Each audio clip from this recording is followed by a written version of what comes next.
त्याची बॉडी फक्त चांगली होती, मी जळली नव्हती कसलीच बॉडी. मेला होता पण त्याची बॉडी चांगली नाही. दादाची गोड्या साईडला त्या पोलिसांचं बारका बारका तुकडेच होते सगळं पाहिले. हो त्यांचे तुकडेच होते सगळे, हाताचं बारका बारका तुकडेच होते सगळे. म्हणजे असं सगळं तुकडं बांधल्यातला गोळा करून त्यांचं फक्त ह्या 2 बॉड्या चांगल्या गावल्या. तर त्या पोलिसाची बॉडी अख्खी व्यवस्थित होती, जळली नव्हती काही नाही. दादाची जळली होती पण त्या पोलिसाची कसलीच जळली नव्हती. पण जॉईंट होते ना जागा सगळं. हा सगळं जागा 2 बॉड्या चांगल्या होत्या. त्यातली ते पोलिसाची क्लिअर बॉडी म्हणजे आपल्यासारखं दिसण्यासारखं. त्या पोरीचं ते पायलट आणि हा ती जळून गेली तोंडावर, सगळं जळून गेली. तिथे तुकडं नव्हतं झालं, घोडीनेच काढलं तिकडून सगळी टाकले होते ह्याच्यावर ताराला ह्याला ओढून काढले टाका ट्रॅक्टरने ओढून काढून केले ट्रॅक्टर बरं बाहेर काढले निघते घरामध्ये सगळे. अजून समस्या गाडी आली तिचं पाणी पुरलं नाही पण दादा तुला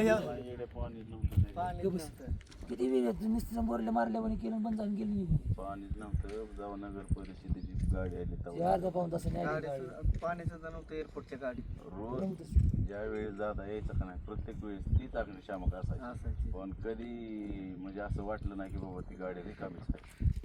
पण ती गाडी प्रत्येक वार रिकामीच होती. त्या दिवशी ऍक्सिडेंट झाले गाडी रिकामी. 5-10 मिनिटं गाडी ती कुठं म्हणजे हिथं असं पोरत होती पाणी आली लगेच गाडी. पण दादाची बॉडी पण पाणी बी आलं नव्हतं बादलीच शिंगाडे साहेब होतं शिंगाडे साहेब बादली पाणी होतं. तुला सांगितलं दोघे धावपट्टीचा अनुभव ह्याचा.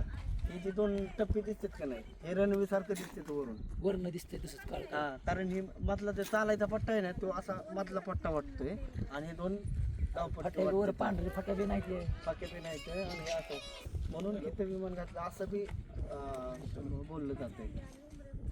डायरेक्ट पट्टी नाही व्हायला पाहिजे, डायरेक्ट पट्टी केली एवढं खरं. कोण म्हणतंय रनवे तिकडे दिसत होता त्यांना हायवेला